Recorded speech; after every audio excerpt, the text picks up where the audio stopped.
नमस्कार बच्चों, कक्षा में आपका स्वागत है। आज हम जानेंगे ऑनलाइन बैंकिंग के लाभ के बारे में, यानी बेनिफिट्स ऑफ ऑनलाइन बैंकिंग।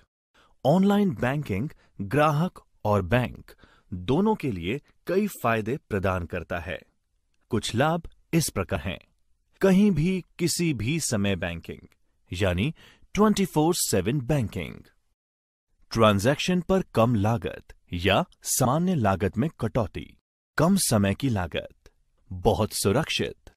पैसे तुरंत और सही जगह स्थानांतरित। घर से बैठे बैठे यूटिलिटी बिल भरना और कई अन्य सेवाओं का लाभ लेना। नमस्कार बच्चों, कक्षा में आपका स्वागत है। आज हम जानेंगे ऑनलाइन बैंकिंग के लाभ के बारे में, यानी benefits of online banking. Online banking ग्राहक और बैंक दोनों के लिए कई फायदे प्रदान करता है। कुछ लाभ इस प्रकार हैं। कहीं भी किसी भी समय बैंकिंग, यानी 24/7 बैंकिंग। ट्रांजैक्शन पर कम लागत या सामान्य लागत में कटौती। कम समय की लागत। बहुत सुरक्षित। पैसे तुरंत और सही जगह स्थानांतरित। घर से बैठे बैठे यूटिलिटी बिल भरना और कई अन्य सेवाओं का लाभ लेना। ऑनलाइन बैंकिंग के माध्यम से सेवाएं, सर्विसेज थ्रू ऑनलाइन बैंकिंग। आज बैंक की लगभग सभी सेवाएं जो कि पारंपरिक बैंकिंग के साथ उपलब्ध हैं, उन्हें ऑनलाइन बैंकिंग के माध्यम से भी एक्सेस किया जा सकता है। ऑनलाइन उपलब्ध कुछ महत्वपूर्ण विशेषताएं इस प्रकार हैं। आधार प्रमाणीकरण, यानी आधार ऑथेंटिकेशन के जरिए बैंक खाता खोलना, अपने खाते की शेष राशि यानी बैलेंस अमाउंट और स्टेटमेंट की जांच करना, अपने खाते से किसी और के खाते में धन ट्रांसफर या स्थानांतरित करना, फिक्स डिपॉजिट्स और अन्य निवेश करना तथा उनका प्रबंधन करना, यूटिलिटी बिल्स यानी टेलीफोन व mobile bill, credit card bill इत्यादि का भुगतान करना, डिमांड ड्राफ्ट चेकबुक के लिए अनुरोध करना, चेक का भुगतान रोकना, अपना debit card, credit card block या अनब्लॉक करना, डेबिट कार्ड पिन पुनर्जनन यानी पिन रीजेनरेशन के लिए अनुरोध।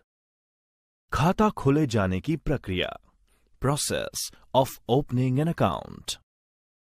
एक बैंक खाता खोलने के लिए आपको सबसे पहले उस खाते के प्रकार को तय करना चाहिए जिसे आप खोलना चाहते हैं, जैसे बचत खाता यानी सेविंग्स अकाउंट, चालू खाता यानी करंट अकाउंट, आवर्ती खाता यानी रिकरिंग अकाउंट आदि।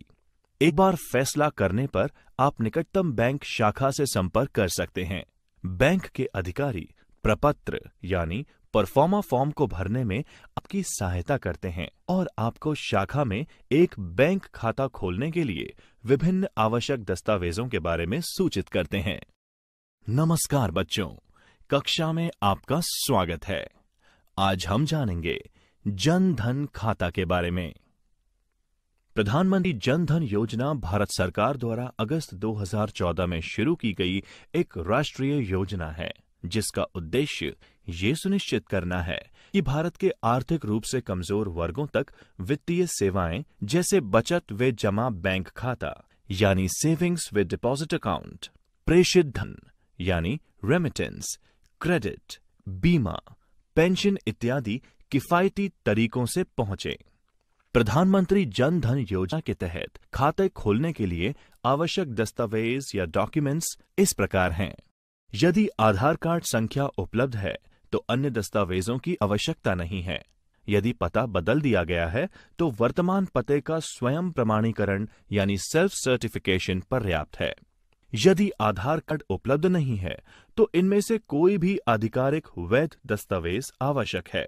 मतदाता पहचान पत्र यानी voter ID, driving licence, PAN card, passport और नरेगा कार्ड। यदि इन दस्तावेजों में आपका पता शामिल है तो ये पहचान का सबूत और पता यानी आइडेंटिटी एंड एड्रेस प्रूफ दोनों के रूप में काम कर सकता है। यदि किसी व्यक्ति के पास ऊपर उल्लेखित आधिकारिक वैध दस्तावेज यानी ऑफिशियली वैलिड डॉक्यूमेंट्स नहीं हैं, लेकिन उसे बैंकों द्वारा कम जोखिम यानी लो रिस्क के रूप में वर्गीकृत या क्लासिफाई किया गया है, तो वह इनमें से किसी भी दस्तावेजों में से एक को जमा करके बैंक खाता खोल सकता है। केंद्रीय व राज्य सरकार के विभागों, वैधानिक या नियामक प्राधिकरण मतलब स्टैट्यूटरी और रेगुलेटरी अथॉरिटी, सार्वजनिक क्षेत्र के उपक्रमों, पब्लिक सेक्टर अंडरटेकिंग्स, अनुसूचित वाणिज्यिक बैंक यानी शेड्यूल्ड कमर्शियल बैंक्स और सार्वजनिक वित्तीय संस्थानों यानी पब्लिक फाइनेंशियल इंस्टीट्यूशंस द्वारा आवेदक की तस्वीर के साथ जारी पहचान पत्र या आइडेंटिटी कार्ड, व्यक्ति की एक विधिवत रूप से सत्यापित फोटो के साथ एक गैजेट अधिकारी द्वारा जारी पत्र। आज हम जानेंगे ऑनलाइन या डिजिटल भुगतान पद्धतियों के बारे में और उनके प्लेटफॉर्म्स के बारे में। Online digital payment methods and platforms. एक डिजिटल भुगतान प्रणाली ऑनलाइन ट्रांजैक्शन के लिए इलेक्ट्रॉनिक भुगतान की स्वीकृति प्रदान करती है। डिजिटल भुगतान debit card, credit card, net banking, mobile wallet और अन्य कई भुगतान मोड के माध्यम से किया जा सकता है। भारत में कई डिजिटल भुगतान प्लेटफॉर्म और भुगतान गेटवे यानी पेमेंट गेटवेज उपलब्ध हैं, जो ऑनलाइन डिजिटल भुगतान सुविधा प्रदान करते हैं। इन डिजिटल भुगतान प्लेटफॉर्म्स या भुगतान गेटवेज को मर्चेंट्स द्वारा एकीकृत किया जाता है ताकि ग्राहक आसानी से भुगतान एवं वस्तु और सेवाओं की खरीद का भुगतान विधियों द्वारा लाभ उठा सकें। इस खंड में हम credit card, debit card, RuPay card और पॉइंट ऑफ सेल मशीन का वर्णन करेंगे। क्रेडिट कार्ड भुगतान, credit card payment. Credit card एक छोटा सा प्लास्टिक कार्ड है जो किसी बैंक या किसी वित्तीय संस्था द्वारा जारी किया जाता है, जिससे धारक सामानों या सेवाओं को क्रेडिट पर खरीद सकते हैं। ये इलेक्ट्रॉनिक पैसे का सबसे आसान रूप है जो उपलब्ध है और आज अंतर्राष्ट्रीय स्तर पर इसका व्यापक रूप से उपयोग किया जाता है। एक क्रेडिट कार्ड से ऑनलाइन भुगतान करने के स्टेप्स टू पे online with a credit card. भुगतान करते समय आपको अपनी भुगतान विधि या पेमेंट मेथड के रूप में क्रेडिट कार्ड चुनने की आवश्यकता होगी। आपके द्वारा उपयोग किए जा रहे क्रेडिट कार्ड को चुनने का विकल्प भी होगा, जैसे visa, Mastercard, discover, American express आदि। यदि आपका क्रेडिट कार्ड प्रकार बॉक्स में सूचीबद्ध या लिस्टेड नहीं है, तो मर्चेंट उस प्रकार के क्रेडिट कार्ड को स्वीकार नहीं करता। विवरण दर्ज करने से पहले आपको ये सुनिश्चित करना होगा कि एड्रेस बार में एक लॉक प्रतीक और HTTPS है। HTTPS का अर्थ हाइपरटेक्स्ट ट्रांसफर प्रोटोकॉल सिक्योर होता है। लॉक और HTTPS सुनिश्चित करते हैं कि जिस वेबसाइट का आप उपयोग कर रहे हैं वह सुरक्षित और सत्यापित है। अपना नाम दर्ज करें, जैसे आपके क्रेडिट कार्ड पर दिखाई देता है। ये सत्यापित करने के लिए कि आपने अपना नाम सही ढंग से दर्ज किया है, क्रेडिट कार्ड को देखें। इसके बाद अपनी क्रेडिट कार्ड की जानकारी दर्ज करें।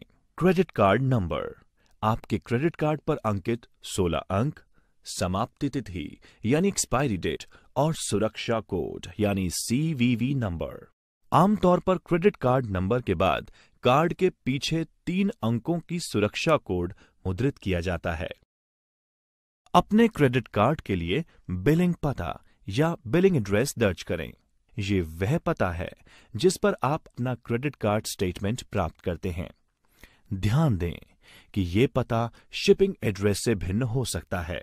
उदाहरण के लिए, यदि आपके स्टेटमेंट पोस्ट ऑफिस पर प्राप्त होते हैं, लेकिन आप अपने ऑर्डर को अपने घर में भेजना चाहते हैं, या अगर आप किसी को उपहार के रूप में भेजना चाहते हैं, जब आप भुगतान बटन पर क्लिक करते हैं तो आपको अपने पंजीकृत मोबाइल पर एक OTP यानी वन टाइम पासवर्ड प्राप्त होगा।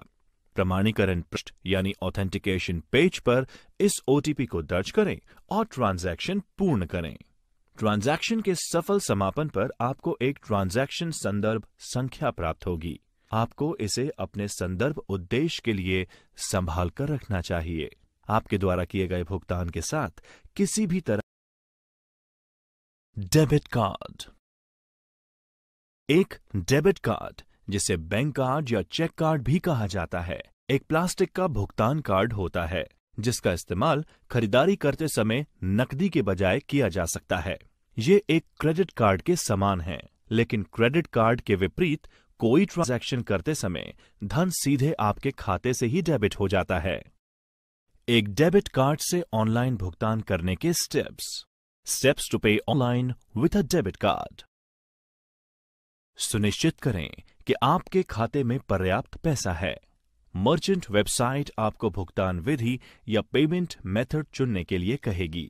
आपको अपनी भुगतान विधि या पेमेंट मेथड के रूप में डेबिट कार्ड चुनने की आवश्यकता होगी। कुछ मामलों में मर्चेंट वेबसाइट आपको भुगतान गेटवे या पेमेंट गेटवे पर रीडायरेक्ट करती है। विवरण दर्ज करने से पहले आपको यह सुनिश्चित करना होगा कि एड्रेस बार में एक लॉक प्रतीक और HTTPS है। HTTPS का अर्थ हाइपरटेक्स्ट ट्रांसफर प्रोटोकॉल सिक्योर होता है। लॉक और HTTPS सुनिश्चित करते हैं कि जिस वेबसाइट का आप उपयोग कर रहे हैं वह सुरक्षित और सत्यापित है। अपना कार्ड नंबर और CVV या CVC2 नंबर दर्ज करें। आपको अपने कार्ड की समय सीमा समाप्त होने वाले महीने और वर्ष दर्ज करने के लिए कहा जाएगा। कार्ड धारक का नाम भी आवश्यक हो सकता है। CVV या CVC2 संख्या आपके कार्ड के पीछे एक 3 अंकीय संख्या होती है। इसे 4 अंकों की संख्या के दाईं ओर रखा गया है। ये 4 अंकों की संख्या कार्ड संख्या की अंतिम 4 अंकीय संख्या होती है। आपको ट्रांजैक्शन प्रमाणित करने के लिए पासवर्ड की आवश्यकता हो सकती है। OTP यानी वन टाइम पासवर्ड का विकल्प भी उपलब्ध हो सकते हैं। यदि आप ये विकल्प चुनते हैं तो आपको बैंक से मैसेज या ईमेल द्वारा एक पासवर्ड भेजा जाएगा। पासवर्ड केवल एक बार उपयोग किया जा सकता है और ये केवल सीमित अवधि के लिए ही वैध रहता है। आप अपने बैंक से ट्रांजैक्शन के सफल समापन पर ट्रांजैक्शन अपडेट प्राप्त करेंगे। आपको द्वारा दिए गए भुगतान के साथ किसी भी तरह के मामले में ये उपयोगी हो सकता है। नमस्कार बच्चों, कक्षा में आपका स्वागत है। आज हम जानेंगे रुपए कार्ड पेमेंट के बारे में। रुपए और पेमेंट का एक संयोजन या कॉम्बिनेशन है। ये भारत के राष्ट्रीय भुगतान निगम यानी NPCI national payment corporation of India के द्वारा बनाया और लॉन्च किया गया है।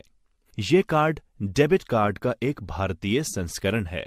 ये देश में भुगतान प्रणालियों के एकीकरण के इरादे से बनाया गया है। रुपए डेबिट कार्ड से ऑनलाइन भुगतान करने के स्टेप्स टू पे online with a RuPay debit card. Merchant website पर जाएं और रुपए डेबिट कार्ड का उपयोग करने के लिए वेबसाइट पर कोई उत्पाद या सेवा ढूंढें। अपना मोबाइल नंबर दर्ज करने के बाद पेमेंट पेज पर जाएं और भुगतान विकल्प के तहत भुगतान मोड के रूप में रुपए डेबिट कार्ड चुनें। विवरण दर्ज करने से पहले आपको ये सुनिश्चित करना होगा कि एड्रेस बार में एक लॉक प्रतीक और HTTPS है। HTTPS का अर्थ हाइपरटेक्स्ट ट्रांसफर प्रोटोकॉल सिक्योर होता है। लॉक और HTTPS सुनिश्चित करते हैं कि जिस वेबसाइट का आप उपयोग कर रहे हैं वह सुरक्षित और सत्यापित है। प्रथम ट्रांजैक्शन, फर्स्ट ट्रांजैक्शन। इसके लिए पंजीकरण आवश्यक होता है। पहला ऑनलाइन ट्रांजैक्शन करने से पहले कार्ड धारक को ई-कॉमर्स के लिए सक्षम करने के लिए अपने रुपए कार्ड को पंजीकृत करना होगा। कार्ड धारक को भुगतान स्क्रीन या पेमेंट स्क्रीन पर सभी उचित रुपए कार्ड विवरण दर्ज करने होंगे, जैसे कि कार्ड नंबर, समाप्ति तिथि और CVV2, जो कि कार्ड के पीछे 3 अंक हैं। बैंक के साथ पंजीकृत कार्ड धारक के मोबाइल नंबर, ईमेल ID और एक OTP यानी वन टाइम पासवर्ड भेजा जाएगा। ग्राहक OTP की वांछित प्राप्ति के लिए विकल्प या तो मोबाइल नंबर या ईमेल ID का चयन कर सकते हैं। ग्राहक को बैंक के साथ पंजीकृत मोबाइल नंबर या ईमेल ID पर प्राप्त OTP दर्ज करना होगा। कार्ड धारक को OTP द्वारा प्रमाणित करने के बाद कई चित्रों के मिश्रण का एक छोटा फ्रेम दिखाई देगा। कार्ड धारक को एक चित्र चुनना होता है। इस इमेज के बाद के सभी ट्रांजैक्शन के लिए याद रखना होता है। इसे पंजीकृत चित्र या रजिस्टर्ड इमेज के रूप में कहा जाता है। यदि कार्ड धारक पंजीकृत चित्र को भूल जाता है तो उसे पुनः पंजीयन करना पड़ता है। कार्ड धारक को एक वाक्यांश, जो कि अधिकतम 40 वर्ण तक होगा, प्रवेश करने के लिए कहा जाता है, जिसे भविष्य के ट्रांजैक्शन में पहचान के लिए याद रखना होता है। कार्ड धारक को एक स्वपरिवर्तनशील यानी स्क्रैम्बलिंग पिन पैड पेज दिखाया जाए। नमस्कार बच्चों, कक्षा में आपका स्वागत है। आज हम जानेंगे नेट बैंकिंग भुगतान के बारे में। नेट बैंक पेमेंट आपके बैंक की इंटरनेट बैंकिंग सेवा का उपयोग भारत में सबसे लोकप्रिय भुगतान विधियों में से एक है। ये डेबिट कार्ड के द्वारा की गई खरीद के ही समान है, सिवाय इसके कि आप अपने इंटरनेट बैंकिंग खाते में लॉगिन करके भुगतान करते हैं। इस मामले में भी आपके द्वारा खरीदारी करने के बाद राशि तुरंत आपके बैंक खाते से काट ली जाती है। नेट बैंकिंग से ऑनलाइन भुगतान करने के स्टेप्स टू पे ऑनलाइन विथ नेट बैंकिंग। सुनिश्चित करें कि आपके खाते में पर्याप्त पैसा है। मर्चेंट वेबसाइट आपको अपने भुगतान विधि या पेमेंट मेथड के लिए पूछेगी। आपको अपनी भुगतान विधि या पेमेंट मेथड के रूप में नेट बैंकिंग को चुनना होगा। कुछ मामलों में मर्चेंट वेबसाइट आपको पेमेंट गेटवे पर पुनर्निर्देशित या रीडायरेक्ट करेगी। विवरण दर्ज करने से पहले आपको यह सुनिश्चित करना होगा कि एड्रेस बार में एक लॉक प्रतीक और HTTPS है। HTTPS का अर्थ हाइपरटेक्स्ट ट्रांसफर प्रोटोकॉल सिक्योर्ड होता है। लॉक और HTTPS सुनिश्चित करते हैं कि जिस वेबसाइट का आप उपयोग कर रहे हैं वह सुरक्षित और सत्यापित है।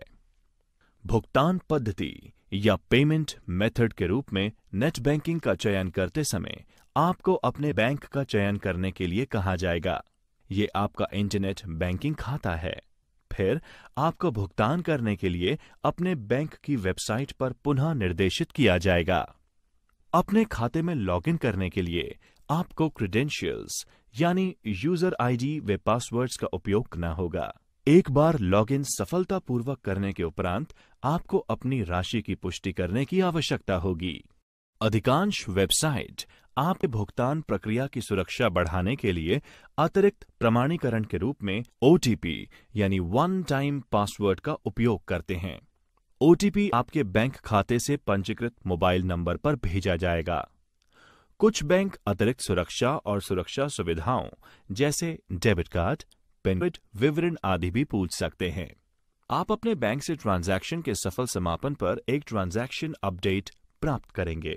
आपके द्वारा किए गए भुगतान के साथ किसी भी मुद्दे के मामले में ये उपयोगी हो सकता है। POS point of sale. Point of sale terminal यानी POS टर्मिनल एक इलेक्ट्रॉनिक उपकरण है जिसका इस्तेमाल खुदरा या रिटेल स्थानों पर कार्ड भुगतान प्रक्रिया में किया जाता है। एक POS टर्मिनल आमतौर पर सभी तरह के क्रेडिट और डेबिट कार्ड भुगतान की सुविधा देता है और ये इस प्रकार काम करता है। किसी ग्राहक के क्रेडिट या डेबिट कार्ड की जानकारी पढ़ता है। ये जांचता है कि ग्राहक के बैंक खाते में धन पर्याप्त है भी या नहीं। ग्राहक के खाते से विक्रेता के खाते में धनराशि स्थानांतरित करता है, ट्रांजैक्शन दर्ज करता है और रसीद यानी रिसिप्ट प्रिंट करता है। उपयोगी जानकारी। मेक पेमेंट पर क्लिक करने के बाद रिफ्रेश कभी भी ना करें, क्योंकि पेमेंट गेटवे की साइट पर सफलतापूर्वक भुगतान होने के बाद पेमेंट मर्चेंट की साइट को स्थानांतरित हो रहा होता है। त्वरित समीक्षा। रुपए कार्ड के संदर्भ में NPCI का पूर्ण रूप क्या है? एक क्रेडिट कार्ड क्या होता है? मोबाइल भुगतान, मोबाइल पेमेंट्स। मोबाइल भुगतान या मोबाइल पेमेंट आमतौर पर मोबाइल डिवाइस से या उसके द्वारा की जाने वाली भुगतान सेवाओं से संबंधित है। इन्हें mobile money, mobile wallet, digital wallet भी कहा जाता है और ये सेवाएं फाइनेंशियल रूल्स के तहत संचालित की जाती हैं। ऐसी कई मोबाइल भुगतान सेवाएं हैं जिनका इस्तेमाल भारत में किया जा रहा है, जैसे डिजिटल या मोबाइल वॉलेट, UPI यानी unified payment interface, Bhim BHIM यानी Bharat interface for money, USSD यानी unstructured supplementary service data AEPS यानी Aadhaar enabled payment system, micro ATM इत्यादि। मोबाइल वॉलेट भौतिक वॉलेट यानी फिजिकल वॉलेट का डिजिटल समतुल्य यानी इक्विवेलेंट है, जिसमें हम पैसे रखते हैं। ये एक ऑनलाइन प्लेटफॉर्म है जो उपयोगकर्ता को एक बैंक अकाउंट की तरह पैसे रखने की सुविधा देता है। किसी उपयोगकर्ता या यूजर को मोबाइल वॉलेट प्रदाता यानी प्रोवाइडर के साथ एक खाता बनाने की आवश्यकता होती है। इस मोबाइल वॉलेट खाते में डेबिट, क्रेडिट, ऑनलाइन ट्रांजैक्शन या नकदी के माध्यम से पैसे जमा किया जाता है, जिसे उपयोगकर्ता बाद में खर्च कर सकता है। बैंक खाते के माध्यम से ऑनलाइन ट्रांजैक्शन और मोबाइल वॉलेट के बीच मुख्य अंतर ये है कि बैंकों के विपरीत मोबाइल वॉलेट में प्रत्येक ट्रांजैक्शन पर कितनी भी राशि हो, कोई शुल्क नहीं देना पड़ता। इसके अलावा ग्राहक को हर ट्रांजैक्शन पर अनावश्यक कार्ड विवरण और पिन नंबर दर्ज करने की जरूरत नहीं होती। ये आसान और सुविधाजनक है क्योंकि उपयोगकर्ता को सिर्फ खाते में साइन इन कर भुगतान करना होता है। भारत में कई मोबाइल वॉलेट उपलब्ध हैं, कुछ बैंकों द्वारा और कुछ निजी कंपनियों द्वारा चलाए जा रहे हैं। ये ज्यादातर समान सेवाएं और एक ही प्रकार की ऑपरेटिंग प्रक्रिया प्रदान करते हैं। मोबाइल वॉलेट के कुछ उदाहरण हैं Paytm, SBI buddy, Freecharge, MobiKwik, PhonePe, oxygen, M-Rupee, PayU money, Airtel money, Jio money, Vodafone M-Pesa, Axis bank lime, ICICI pockets, speed pay इत्यादि। हम इस अध्याय में इनमें से कुछ पर चर्चा करेंगे। पेटीएम। पेटीएम को आप इसकी वेबसाइट www.paytm.com से या गूगल प्ले स्टोर से अपने स्मार्टफोन या मोबाइल पर डाउनलोड कर सकते हैं। अपने मोबाइल पर एक बार डाउनलोड और इंस्टॉल किए जाने के बाद आपको मोबाइल नंबर के साथ खुद को पंजीकृत करने के लिए पेटीएम ऐप खोलने की आवश्यकता होगी। आप पंजीकरण के बिना पेटीएम ऐप में लॉगिन भी कर सकते हैं, लेकिन फिर आप कोई ट्रांजैक्शन नहीं कर पाएंगे। एक बार लॉगिन करने के बाद पेटीएम पर उपलब्ध किसी भी सेवा जैसे ट्रांजैक्शन करने, वॉलेट में पैसे जोड़ने, अपने वॉलेट बैलेंस और लेन देन की जांच, किसी अन्य पेटीएम खाता धारक को पैसा देना, अपने यूटिलिटी बिलों का भुगतान करना और अपने मोबाइल नंबर पर रिचार्ज आप कर सकते हैं। आप फिल्म, ट्रेन, बस, हवाई जहाज, इवेंट टिकट आदि भी बुक कर सकते हैं। आप अपने पेटीएम वॉलेट रिचार्ज या पैसा जोड़ने के लिए credit card, debit card, net banking जैसे किसी भी तरीके का उपयोग कर सकते हैं। आप एड मनी फीचर का उपयोग कर सकते हैं और अपने वॉलेट में पैसे जोड़ने के लिए इसका चरणबद्ध तरीके से अनुसरण कर सकते हैं। भारत में कई व्यापारी हैं जो पेटीएम के माध्यम से स्वीकार करते हैं। आपकी खरीद के बाद आप मर्चेंट के मोबाइल नंबर, ईमेल का उपयोग कर व्यापारी को पैसे हस्तांतरित कर सकते हैं या व्यापारी को पेटीएम द्वारा निर्दिष्ट प्री प्रिंट किए गए QR कोड को स्कैन कर सकते हैं। आप मर्चेंट को अपने वॉलेट के माध्यम से या credit card, debit card, net banking इत्यादि का उपयोग करके पैसे भेज सकते हैं। अगर आप वॉलेट के माध्यम से किसी को भी राशि भेजना चाहते हैं तो आपको अपने वॉलेट में बैलेंस या धनराशि रखने की जरूरत होगी। फ्रीचार्ज।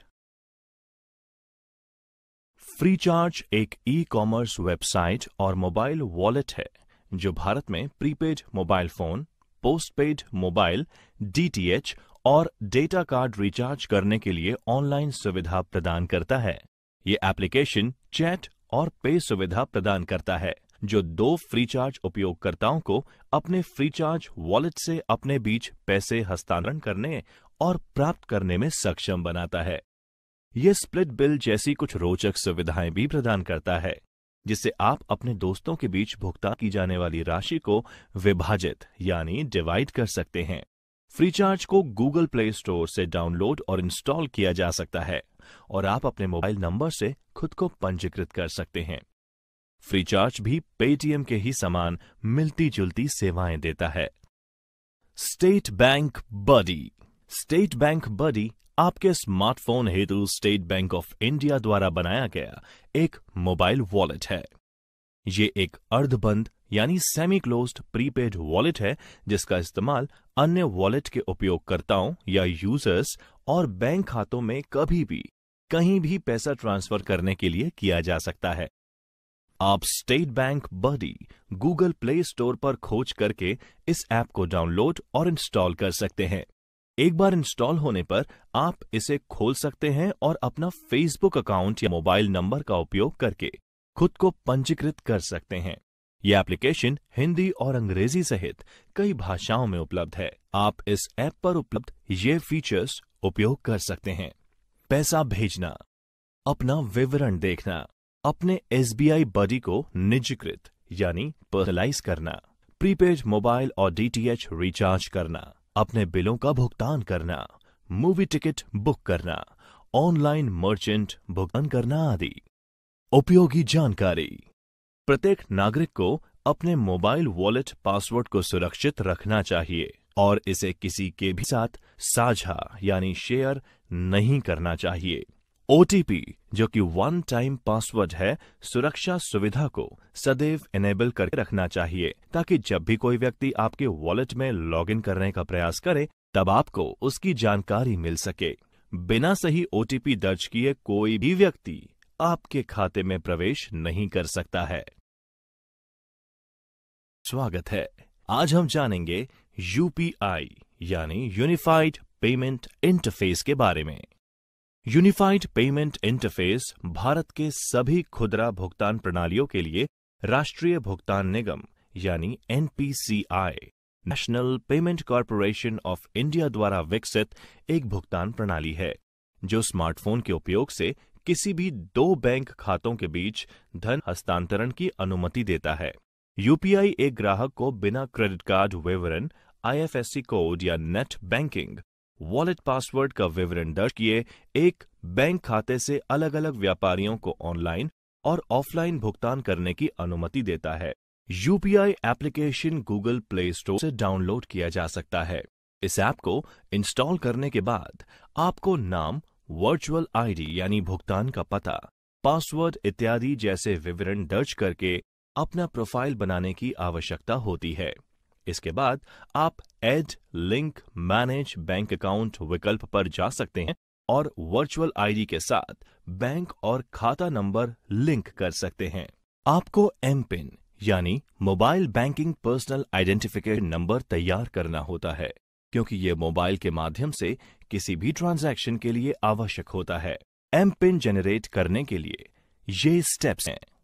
उस बैंक खाते का चयन करें जहां से आप ट्रांजैक्शन शुरू करना चाहते हैं और मोबाइल बैंकिंग पंजीकरण MPIN जनरेट करें विकल्प का चयन करें।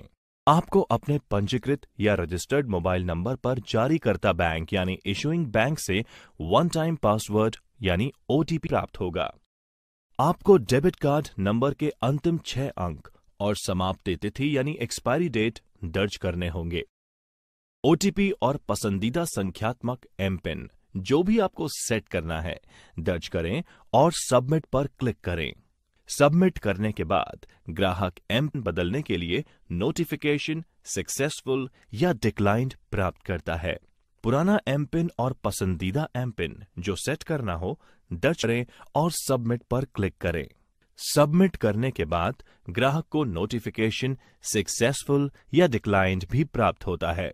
आप आत्मव्याख्यात्मक यानी सेल्फ एक्सप्लेनेटरी चरणों का पालन करके पुश यानी वर्चुअल पते का उपयोग कर धन भेजना और पुल यानी वर्चुअल पते का उपयोग करके पैसे मंगवाने का अनुरोध कर सकते हैं। प्राप्तकर्ता या अनुरोधकर्ता जो कि रिसीवर है को अपने बैंक खाते के क्रेडिट के लिए बैंक से नोटिफिकेशन और मैसेज यानी SMS प्राप्त होता है। Bhim Bharat interface for money. Bhim UPI पर आधारित एक एकीकृत यानी यूनिफाइड भुगतान समाधान एप्लीकेशन है। यदि आपने अपने बैंक खाते पर UPI आधारित भुगतानों के लिए साइन अप किया है जो आपके मोबाइल नंबर से भी जुड़ा हुआ है तो आप डिजिटल ट्रांजैक्शन करने के लिए भीम ऐप का उपयोग करने में सक्षम होंगे। इसमें वे सभी भारतीय बैंक शामिल होते हैं जो तत्काल भुगतान सेवा के आधार पर बने प्लेटफॉर्म का उपयोग करते हैं और उपयोगकर्ता को किसी भी दो पार्टियों के बैंक खातों के बीच तुरंत धन हस्तांतरण करने की अनुमति देते हैं। भीम ऐप का उपयोग करने के तरीके के बारे में हम यहां पर चरण दर चरण यानी स्टेप बाय स्टेप जानेंगे। एंड्रॉयड या आईओएस उपयोगकर्ता भीम ऐप की खोज प्ले स्टोर या ऐप स्टोर पर करके इसे डाउनलोड कर सकते हैं। एप्लीकेशन इंस्टॉल करें और अपनी भाषा चुनें।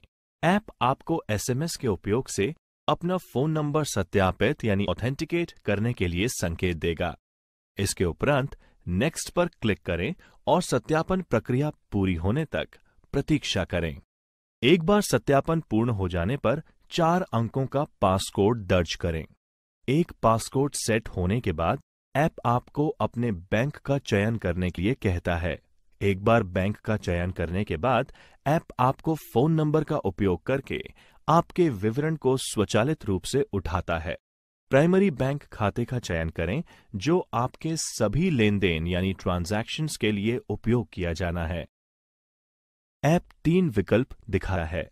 सेंड यानी भेजें, रिक्वेस्ट यानी अनुरोध करें और स्कैन या पे यानी स्कैन या भुगतान करें।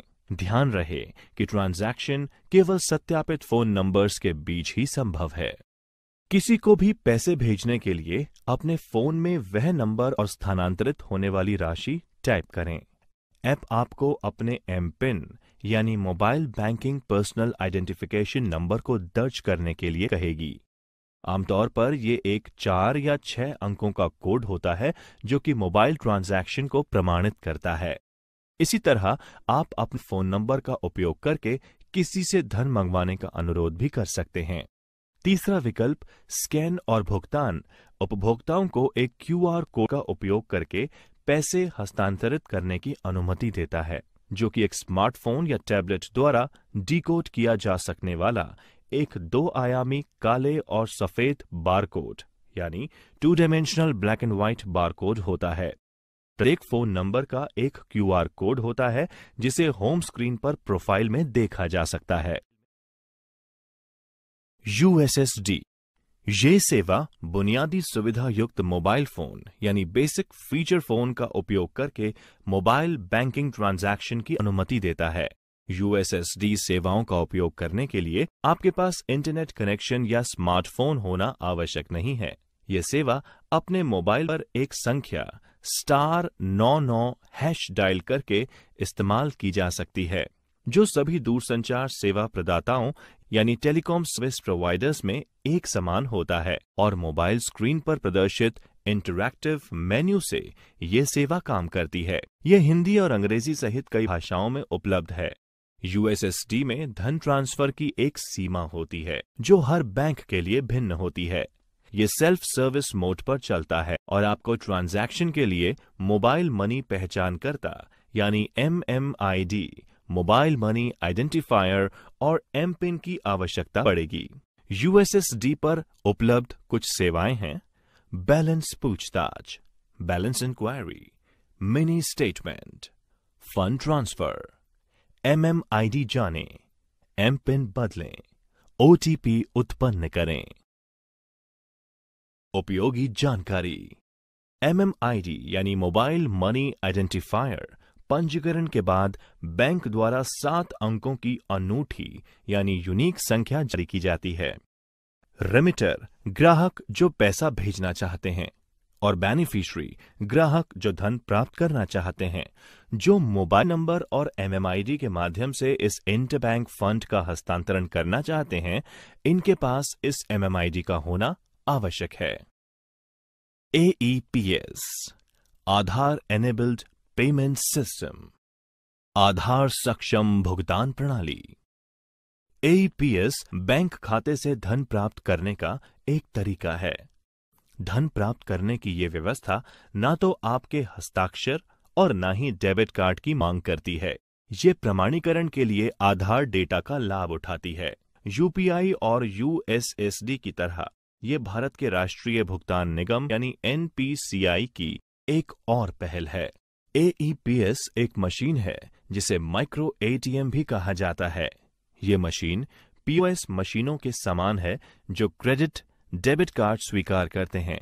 एकमात्र अंतर यह है कि इसमें किसी भी कार्ड के बजाय आपको अपने बायोमेट्रिक यानी आमतौर पर फिंगरप्रिंट का उपयोग करके अपने भुगतान को प्रमाणित करने की आवश्यकता पड़ती है। एक व्यापारी जिसे भुगतान स्वीकार करने की जरूरत है, वह आधार संख्या और राशि मशीन में मौजूद टच इंटरफेस का उपयोग करके दर्ज करेगा। ग्राहक को उसके फिंगरप्रिंट का उपयोग करके भुगतान को प्रमाणित करना होगा। यह राशि उस बैंक खाते से काट ली जाएगी जो ग्राहक के आधार संख्या से जुड़ी होती है और व्यापारी के बैंक खाते में जमा हो जाएगी। ये मोबाइल ऐप के रूप में भी उपलब्ध है ताकि व्यापारी फिंगरप्रिंट स्कैनर युक्त स्मार्टफोन का उपयोग एईपीएस के फायदे उठाने के लिए कर सकें। बैलेंस पूछताछ यानी बैलेंस इंक्वायरी, नकद निकासी यानी कैश विड्रॉल, नकद जमा यानी कैश डिपॉजिट और आधार सक्षम फंड ट्रांसफर यानी आधार इनेबल्ड फंड ट्रांसफर इस ऐप के जरिए की जाने वाली कुछ सेवाएं हैं। त्वरित समीक्षा। यूपीआई का पूरा नाम क्या है? मोबाइल वॉलेट की कुछ विशेषताएं